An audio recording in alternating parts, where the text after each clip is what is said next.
Assalamualaikum warahmatullahi wabarakatuh. Saya Diva Putri Intan dengan NIM 23 10 11 20 18 41. Di sini saya akan menjelaskan hasil kerja saya, yaitu terkait proposal bisnis plan yang berjudul Hotang Mini.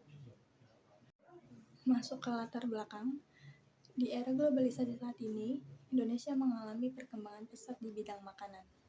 Perkembangan ini membawa masuknya berbagai jenis makanan dari luar negeri ke Indonesia, yang mempengaruhi ragam makanan yang tersedia di Indonesia. Salah satunya adalah hotang. Hotang atau hotdog kentang tidak seperti hotdog pada umumnya. Hotang adalah makanan ringan yang merupakan perpaduan dari sosis hotdog berbalut tepung dan kentang, lalu digoreng hingga garing dan memberikan sensasi rasa yang sangat nikmat dan mengenyangkan. Dengan adanya hotang ini, diharapkan menjadi solusi baru untuk masyarakat yang ingin makan makanan ringan namun tetap mengenyangkan. Karena hotang terbuat dari kentang yang kaya akan karbohidrat, protein, asam folat, vitamin B, dan sosis mengandung vitamin B12, penting untuk fungsi otak dan sistem saraf sehingga dapat dijadikan sebagai pengganti nasi yang biasanya dikonsumsi untuk menghilangkan rasa lapar. Lalu selanjutnya masuk ke tujuan usaha. Tujuan mendirikan bisnis hotdog atau hotdog kentang adalah untuk memanfaatkan peluang pasar, mengembangkan produk baru, dan meningkatkan ekonomi lokal sambil menyediakan produk kuliner yang menarik dan dinikmati banyak orang.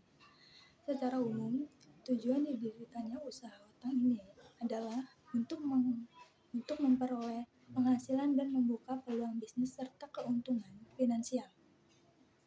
Tujuan ini dapat dikatakan demikian karena peluang penjualan hotang ini sangat populer, terutama di kalangan anak muda. Visi dari usaha ini adalah isi usaha ini yakni memperkenalkan dan mempertahankan kualitas produk makanan hotang kepada masyarakat luas sehingga mampu menjadi makanan yang berkualitas, menarik, dan diterima oleh kalangan masyarakat sebagai makanan cepat saji yang mengenyangkan.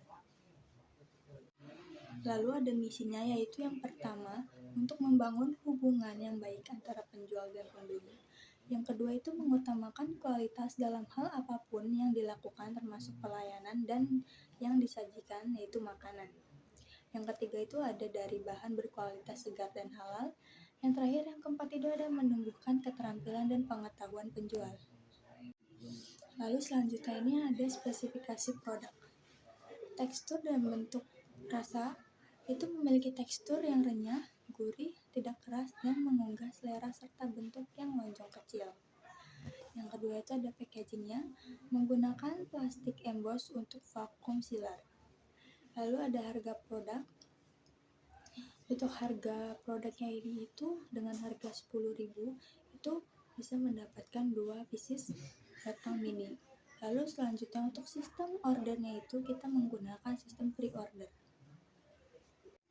Lalu selanjutnya masuk ke diferensiasi produk.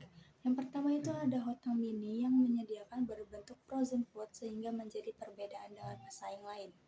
Yang kedua itu memiliki bentuk mini yang berbeda dengan pesaing lain sehingga menjadi daya tarik konsumen dan menjadi ciri khas produk. Lalu masuk ke targeting pasar, yaitu untuk semua kalangan termasuk untuk anak kos dan kaum rebahan. Yang dimana ini maksudnya anak-anak dan remaja yang suka cemilan berat seperti pengganti nasi sebagai karbohidratnya itu sangat cocok untuk target pasar hotang. Selain itu, cemilan berat hotang sangat cocok untuk sarapan dan waktu malam untuk menemani berbagai aktivitas. Contohnya itu di dalam rumah seperti menonton TV, kumpul dengan teman, atau bisa juga untuk sarapan pagi karena simpel dan harganya yang terjangkau. Lalu, keluarga yang ingin mengonsumsi cemilan yang berat tapi sehat sangat cocok untuk mengonsumsi hotang. Karena rasanya yang sangat gurih, itu sangat cocok untuk semua kalangan, baik dari anak kecil sampai dengan dewasa. Lalu selanjutnya masuk ke strategi pemasaran. Yang pertama itu ada media sosial. Menggunakan WhatsApp dan Instagram untuk mencakup jangkauan customer yang lebih luas. Selanjutnya ada ulasan dan rekomendasi, yaitu memanfaatkan ulasan customer yang sudah pernah membeli produk kita untuk memberikan rekomendasi kepada teman dan keluarga mereka. Lalu selanjutnya ada orang sekitar, menawarkan produk kepada orang sekitar saat berjumpa dengan mereka dari mulut ke mulut dan lingkungan sekitar seperti tetangga, teman, dan keluarga. Masuk ke analisis SWOT. Bagian kekuatan yang itu yang pertama, cita rasa hotang yang lezat dan gurih. Kedua itu bahan yang digunakan tanpa bahan pengawet. Yang ketiga, harga yang terjangkau dari kalangan manapun bisa membeli. Lalu yang ketiga itu bahan bakunya mudah dicari. Lalu untuk kelemahannya itu yang pertama, tidak tahan habis. Lalu ada kelemahan. Yang pertama itu tidak tahan lama karena tidak menggunakan bahan pengawet.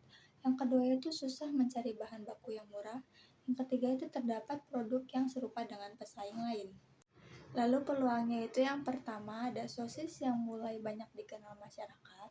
Yang kedua itu tidak banyak yang menjual hotang. Selanjutnya itu ancamannya yang pertama banyak jajanan yang harganya lebih murah. Yang kedua itu mulai banyak pesaing yang muncul. Lalu masuk ke proyeksi keuangan, yang pertama ada perhitungan investasi, ada kulkas, yaitu seharga 1.700.000, yang kedua ada vacuum sealer, seharga 125.000, yang ketiga itu ada pisau, seharga 20.000, lalu ada talenan itu seharga 25.000, ada baskom seharga 7.000, ada mangkok seharga 6.000, ada sendok seharga 2.000, ada piring seharga 10.000, dan ada jug plastik seharga 5.000. Yang mana total dari perhitungan investasi ini adalah 1.900.000. Lalu proyeksi keuangan yang selanjutnya itu ada biaya tetap per bulan, yang dimana itu ada satu penyusutan kulkas sebesar 47.000. Lalu yang kedua ada penyusutan vacuum sealer sebesar 3.500.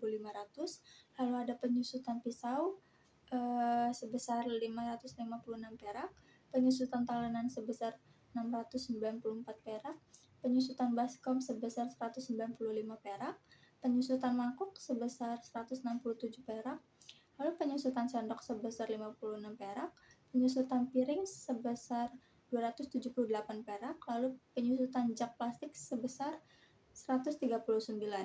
Lalu ada biaya gaji yaitu 150.000. Total biaya tetapnya itu adalah 202.585 perak. Selanjutnya proyeksi keuangan yang ketiga itu biaya variabel per bulan. Yang pertama ada kentang sebesar 1.000 gram per bulan, harga satuannya itu 30.000, total harganya 30.000. Lalu yang kedua ada sosis mini, jumlahnya itu 80 pieces per bulan, harga satuannya itu 1.500, lalu total harganya itu 120.000. Lalu yang ketiga ada plastik embas sebesar 80 pieces per bulan, harga satuannya itu 370 perak, total harganya itu 29.600.